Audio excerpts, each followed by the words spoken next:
ইরানের সামনে যুদ্ধের দামামা বাজাচ্ছে যুক্তরাষ্ট্র। এর মধ্যেই হোয়াইট হাউসে এক বৈঠকে প্রেসিডেন্ট ডোনাল্ড ট্রাম্পকে সতর্ক করেছেন জয়েন্ট চিফ অব স্টাফের চেয়ারম্যান। তার আশঙ্কা, ইরানের বিরুদ্ধে বড় ধরনের সামরিক অভিযান হলে মার্কিন ও মিত্রদের হতাহতের ঝুঁকি বাড়বে। এমনকি ক্ষেপণাস্ত্র প্রতিরক্ষা ভান্ডার দ্রুত ফুরিয়ে যেতে পারে বলেও সতর্ক করেন তিনি।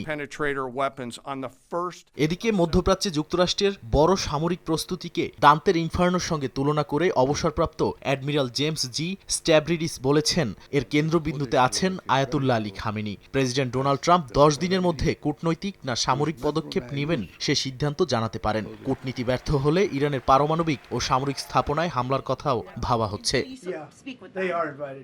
নিউ ইয়র্ক টাইমসের প্রতিবেদন অনুযায়ী, হামলা বা গুপ্ত হত্যায় যদি আয়াতুল্লাহ আলী খামেনি অক্ষম বা নিহত হন, তাহলে ইরানের নেতৃত্ব দেওয়ার জন্য জাতীয় নিরাপত্তা প্রধান আলী লারিজানিকে কেন্দ্রে রেখে বহুস্তর উত্তরাধিকার পরিকল্পনা তৈরি করা হয়েছে। প্রতিবেদনে বলা হয়, খামেনি 4 ধাপের বিকল্প তালিকা নির্ধারণ করেছেন এবং শীর্ষ কর্মকর্তাদেরও নিজ নিজ উত্তরসূরি ঠিক করতে বলেছেন, যাতে শাসন ব্যবস্থা টিকে থাকে। বিকাশ পেমেন্টে 10,000 টাকার বেশি অফার। শপিং চলছে তো। একই সময় যুক্তরাষ্ট্রে এক জরিপে দেখা গেছে মাত্র 21% মার্কিন ইরানে হামলার পক্ষে, বাকি 49% এর বিপক্ষে। এমনকি তেহরানের হুঁশিয়ারিও স্পষ্ট, যে কোনো মার্কিন হামলাকে আগ্রাসন হিসেবে দেখা হবে এবং এর জবাব তীব্র ও কঠোর হবে।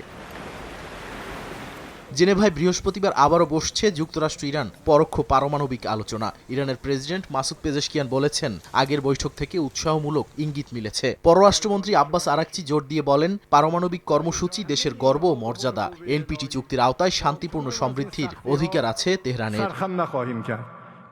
নাদিম মারজান, সময় সংবাদ।